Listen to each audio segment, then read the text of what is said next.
Hello বন্ধুরা, আমার thumbnail বা টাইটেল থেকে তোমরা নিশ্চয়ই বুঝতে পারছো আমি কী নিয়ে ভিডিওটি করছি। আমার ভিডিওর যে বিষয়বস্তু হলো জবা ফুল গাছ নিয়ে। জবা ফুল গাছ হলো একটি গ্রীষ্মকালীন বা বর্ষাকালীন ফুল গাছ, আর তাও কিন্তু অনেক অনেক ফুল গাছ আছে, শীতকালেও প্রচুর পরিমাণে ফুল দেয়। যেমন গ্রীষ্মকালে বা বর্ষাকালেও কিছু ফুল গাছ, জবা ফুল গাছ অনেক পরিমাণে ফুল দেয়, আবার অনেক ফুল গাছ আছে শীতকালেও প্রচুর পরিমাণে ফুল দেয়। আবার কি হচ্ছে, পাতা হলুদ হয়ে ঝরে পড়া, পাতা কড়ি হলুদ হয়ে ঝরে যাওয়া, ফুলের আকার ছোট হওয়া, এইসব সব কিছু নিয়ে আমি আজকে ভিডিওটি তোমাদের সাথে শেয়ার করছি। নভেম্বর মাসে আমি কি কি গাছের জন্য পরিচর্যা করছি ডিএনএ করে, আমি দেখো এরকম ফুল পাবে বা কিছু, এইসব সব নিয়ে আমি তোমাদের সাথে শেয়ার করছি। প্রথম কথা হলো, যেমন হাইব্রিড জবা হলো শীতকালে তোমরা প্রচুর পরিমাণে পাবে, আর গ্রীষ্মকালে কি বর্ষাকালে হাইব্রিড জবা একটা আধটা পেতে পারো ঠিকমতো পরিচর্যা করলে, কিন্তু সেটা হলো গিয়ে আকারে ছোট হয়। আর বর্ষাকালে বা গ্রীষ্মকালে যে ফুলটা তোমরা প্রচুর পরিমাণে পাবা সেইটা হলো দেশি জবা, কিন্তু শীতকালে সেইটাও দুটো চারটে পেতে পারো, কিন্তু ঠিকমতো পরিচর্যা করতে হবে, ঠিকমতো খাদ্য খাবার দিতে হবে। এটা হলো প্রথম কথা। আর দ্বিতীয় কথা হলো, তোমরা এই সময় নার্সারির থেকে যদি তোমরা গাছ কেনো, তাহলে তোমরা গাছটা কিভাবে কিনবে, কিভাবে চিনবে কোনটা দেশি জবা কোনটা বিদেশি জবা। এই জন্য তোমাদের কী করতে হবে, নার্সারিতে গিয়ে ফুল দেখে যদি কেনো, তাহলে তোমাদের গাছটা তোমরা বুঝতে পারবে যে আমি কী কালারের ফুল কিনলাম, কেমন ধরনের ফুল কিনলাম, ফুলটা ছোট হবে না বড় হবে, এইসব সব কিছু তোমরা ফুল দেখে কিনবে। কিন্তু এবার ফুল দেখে কিংবা কড়ি দেখে কিনলে কালারটা বুঝতে পারবে। এই জন্য তোমাদেরকে বলছি, তোমরা যখন যাবে নার্সারিতে গাছটা কিনতে, যেই গাছের কোনটা দেশি জবা বুঝবে আর কোনটা হাইব্রিড জবা বুঝবে। এই জন্য তোমাদের কী করতে হবে, হাইব্রিড জবা হলো কুড়িটা এরকম ওপরের দিকে থাকবে, এই দেখো, দেখেছ, এই দেখো, এই দেখো, এই যে যেমন তোমাদের সাথে আমি একটু আগে বললাম যে কুড়ি ঠিকমতো ফুটবে না বা কিছু, এসব কী কারণে হয় এই নিয়ে তোমাদের সাথে আমি শেয়ার করবো। যত তোমরা হাইব্রিড জবা দেখবা সব কুড়িগুলো এরকম ওপরের দিকে হয়, ফুলগুলিও সাধারণত এইভাবেই হয়। এই যে এই ফুলটা আমার বড়, অনেক বড় হয়, কিন্তু বড় হতে পারলো না। এসব কী কারণে, এবার ওয়েদারটা ভীষণ খারাপ। ওয়েদারটা মানে এখন কিন্তু প্রতি বছরই এই সময় শীত পড়ে যায়, কিন্তু এবছর এখনও শীত পড়েনি। এই একটা পয়েন্ট, মানে শীত না পড়লে শীতের জবা কী করে ফুটবে। আর দিনের বেলায় দুপুরবেলায় ঠিক গরম, আর সকালবেলায় সন্ধ্যাবেলায় ঠান্ডা, দুপুরবেলা এতটাই গরম পড়ে সেটা আর বলার কথা না। ডিএনএ এই আবহাওয়ার জন্য কিন্তু গাছের অনেক ক্ষতি হয়। আর দেশি জবা কীভাবে চিনবা, দেশি জবার কুড়িগুলো সবসময় নিচের দিকে থাকে, হ্যাঁ, দিয়ে ফুলটাও কিন্তু দেখবে যখন ফোটে নিচের দিকে ঝুলে যায়, এই যে দেখো নিচের দিকে ঝুলে যাবে। এইভাবে হলো গিয়ে দেশি জবা আর বিদেশি জবা তোমরা চিনবে। এবার তোমাদেরকে বলছি আমি কি কি খাদ্য দিই। আমি সবার প্রথমে গাছের গোড়ায় দেই হলো ভার্মি কম্পোস্ট, একটুখানি ভার্মি কম্পোস্ট দিয়ে দেওয়া, দিলে কেন এখন ঠান্ডা, তো ঠান্ডাতে একটু শীত ভাব পড়ে গেছে, বা ঠান্ডাতে তোমাদের গাছের গোড়ায় জল বুঝে বুঝে দিতে হবে, বেশি জল দিলে কিন্তু গাছের ক্ষতি হবে। এই জন্য তোমরা তখন কি করবে, একটু ভার্মি কম্পোস্ট যদি দিয়ে দাও, ওই গাছ জলটা কিছুটা ওতে ধরে রাখবো। এই হলো প্রথম কথা। আর দ্বিতীয় কথা হলো 1 চামচ করে খাদ্য তোমরা একদিন অন্তর অন্তর দেওয়া।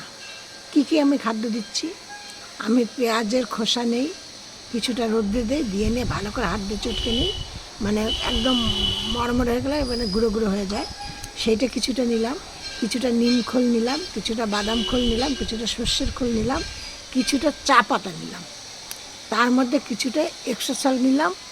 এইগুলোকে আমি ভালো করে মিক্সড করে নিয়ে 1 চামচ করে প্রত্যেকটা গাছের গোড়ায় দিয়ে দিলাম।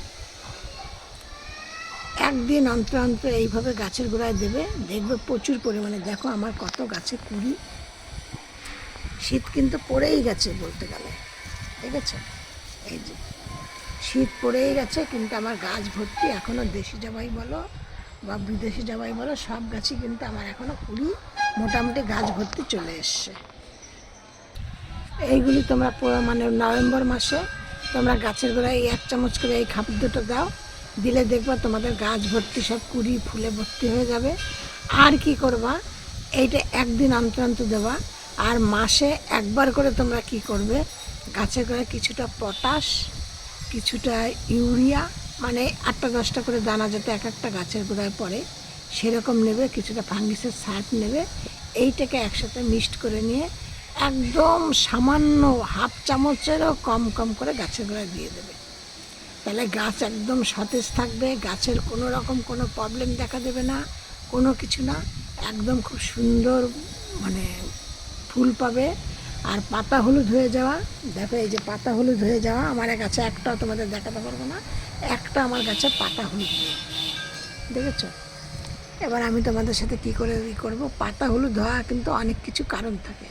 পাতা হলুদ হয়ে যায় খাদ্যের অভাবে, পাতা হলুদ হয়ে যায় গাছের গোড়ায় ঠিকঠাক রোদ জল না পেলে, পাতা হলুদ হয়ে যায় গাছের গোড়ায় বেশি পরিমাণে জল পড়লে, পাতা হলুদ হয়ে যায় প্রয়োজনের থেকে বেশি রোদ পেলে, পাতা হলুদ হয়ে যায় ছাওয়া স্থানে গাছ থাকলে। এইসব অনেক কিছু কারণের জন্য পাতা হলুদ হয় এবং সেইগুলোকে তোমাদের বুঝে রাখতে হবে, গাছ সেরকম জায়গায় রাখতে হবে। এই গেল প্রথম কথা।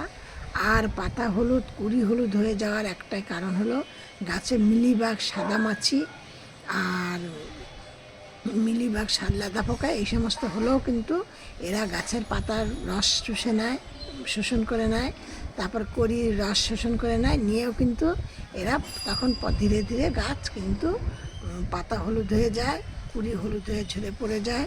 বা যদিও বা কোনো কুড়ি একটা থেকে যায় গাছে, সেই ফুলটা আকারে ছোট হয়, তারপরে তোমাদের ধীরে ধীরে ধীরে ধীরে গাছটা মারা যায়। এইসব অনেক কিছু কারণ হয়, এইগুলি সব তোমাদেরকে বুঝতে হবে।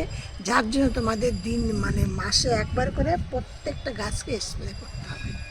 প্রতিটা গাছ বাগানে, তোমাদের বাগানে যত রকমের গাছ আছে প্রতিটা গাছকে স্প্রে করতে হবে মাসে একবার করে।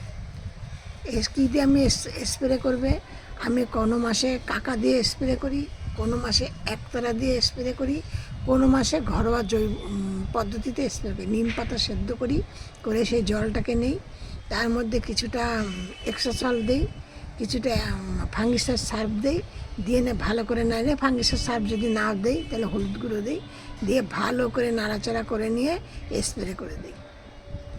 একদম মানে কোনো রকম কোনো প্রবলেম থাকবে না, গাছ খুব সতেজ সুন্দর মানে ভালো থাকবে। আর এইভাবে তোমরা গাছকে করো। দেখো আমি তোমাদেরকে দেখাও বলে আমার গাছ থেকে একটা আমি হলুদ পাতা পেলাম না, তোমাদের দেখাতে পারলাম না। আর আমার গাছের পাতা দেখো কত সতেজ, আর প্রত্যেকটা গাছে প্রচুর পরিমাণে কুড়ি আছে বা কুড়ি আসছে। এই দেখো এই যে এই গাছটা দেখো, আমার কিন্তু এই গাছটা কিছু নেই, একটা মাত্র ডাল, দেখেছ? তা দেখো প্রত্যেকটা এই যে কুড়ি এসছে, এই যে কুড়ি এসছে, এই যে কুড়ি এসছে, প্রতিটা ডগায় ডগায় কুড়ি। এই যে আমার এই গাছটা দেখো এইটুকু, এই গাছটা কিন্তু আমি এই গাছটার থেকে আমি এইটা কিন্তু হলুদ রঙের, এই যে হলুদ রঙের গাছ, ফুলটা হলুদ ফুটবে, মাঝখানটায় লাল, সেরকম আমি এর আগে ভিডিওতে দেখিয়েছি। এই গাছটার থেকে আমি কিন্তু এই ডালটা কেটে বসিয়েছি। দেখো এই যে গাছটা হয়ে গেছে, এই যে কুড়ি বেরিয়েছে। ঠিক তোমরা এইভাবে গাছকে যত্ন করো, গাছে উপকার পাবে। বা আমার এই ভিডিওটা তোমরা ধৈর্য নিয়ে দেখার জন্য তোমাদের ধন্যবাদ। আমার ভিডিওটি দেখে যদি তোমাদের ভালো লাগে একটা লাইক কমেন্ট শেয়ার করবে, আর নতুন বন্ধুদের বলছি একটা সাবস্ক্রাইব করবে। আমি চম্পা ভিডিওটি করলাম, আমার ভিডিওটি তোমরা একটু সবার মধ্যে শেয়ার করে দিও। আমি প্রতিদিন 6টা থেকে 6:30 থেকে 7টার মধ্যে ভিডিও ছাড়ি। আর যদি একটা নতুন বন্ধুদের বলছি একটা সাবস্ক্রাইব করলে করে অল করে রেখে দিলে আমি ভিডিও ছাড়ার সাথে সাথে তোমাদের কাছে নোটিফিকেশান পৌঁছে যাবে। নেক্সট ভিডিও আবার করব। এইখানে আমার ভিডিওটি শেষ করছি। আগামীকাল আবার অন্য কিছু নিয়ে একটা ভিডিও করব।